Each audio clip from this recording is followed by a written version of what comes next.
से कि आप लगता यह है कि आप कल आए हैं और आपने पता नहीं क्या कुछ कर दिया है। आखिर में बात आती है शहबाज गुल की। शहबाज गिल ने जो बात की, हम मानते हैं हमारी पार्टी का यह मौकफ है और हमारी पार्टी का यह बिल्कुल मौकफ नहीं है कि हम गो के जो PMLN का जो मीडिया स्ट्रेटेजिक सेल है उसकी पूरी कोशिश है कि वो एक बदगुमानी फैलाए, लड़ाई करवाए, क्योंकि उनको पता है कि सियासी तौर पे उनको शिकस्त हो चुकी है। सियासी तौर पे वो इमरान खान के साथ नहीं मुकाबला कर सकते। चेयरमैन साहब, ये जो डिसीजंस आई हैं इनका मकसद ये है कि जो फॉरेन फंडिंग या जो प्रोहिबिटेड फंडिंग है इसके जरिए इमरान खान को टेक्निकल नॉकआउट किया जाए। मेरा इस हाउस से इधर से मुतालबा है, इस फ्लोर से, कि क्यों नहीं सुप्रीम कोर्ट और इस्लामाबाद हाई कोर्ट की उस पर अमल किया जा रहा कि फंडिंग का भी हिसाब लिया जाए कि ये कैसे अपनी फंडिंग करते रहे हैं।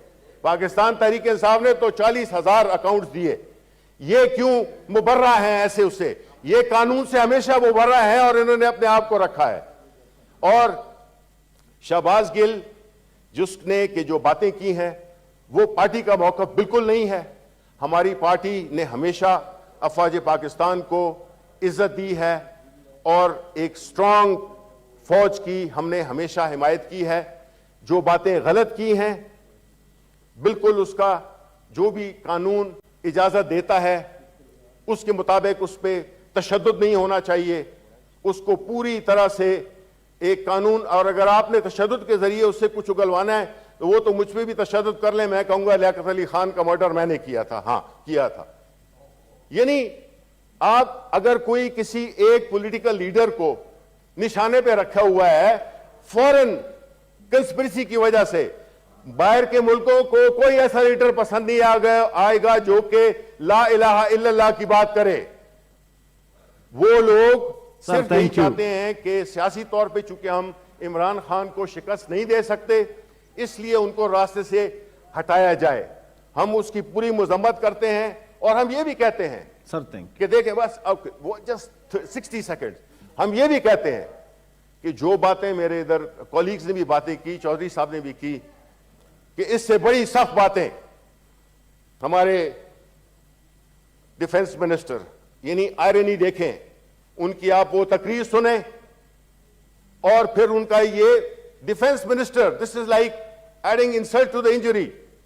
फिर जो आपके अयाज सादिक हैं, जो मरियम नवाज हैं, जो नवाज शरीफ है और इनके और कितने अनगिनत लीडरों ने बातें जो की हैं वो वाकई इससे 10 गुना और 100 गुना ज्यादा सख्त थी।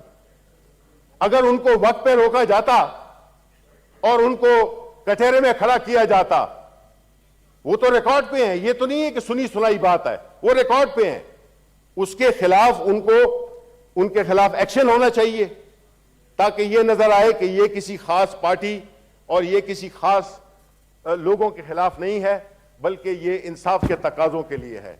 तो आखिर में मैं आपका शुक्रिया अदा करता हूं और मैं ये दुआ करता हूं कि अल्लाह ताला हमारे मुल्क को इन लुटेरों से हमारी जान छुड़ाए, इन नाअहल करप्ट लोगों से जान छुड़ाए और इस मुल्क में एक ऐसा निज़ाम जो कि इंशाअल्लाह पाकिस्तान तहरीक इंसाफ जो इस मुल्क की सबसे बड़ी पार्टी है, हम इलेक्शन से नहीं भागते, हम ये इलेक्शन से भाग रहे हैं। हमें क्या जरूरत है, हमारी 4 सूबों में हुकूमत है, 6 सूबों में, 4 सूबों में तो हमारी हुकूमत है, तो हमें क्या है। लेकिन चूंकि फेडरल में एक ऐसी हुकूमत बैठी हुई है जो साजिश का शाखसाना है, जो कि मुल्की मफादात को नेशनल सिक्योरिटी थ्रेट बना हुआ है और ऐसे फैसले कर रहा है जिससे कि मुल्क को नाकाबिल तलाफी नुकसान पहुंचेगा। इसलिए हमें इनसे जल्द से जल्द जान छुड़ानी चाहिए। ये फाशिस्ट लोग हैं, इन्होंने मीडिया पे कदगने लगाई हैं, कभी हिस्ट्री में नहीं हुआ, मार्शल लॉ में नहीं हुआ। Thank you sir, thank you sir, thank you Shibli साहब।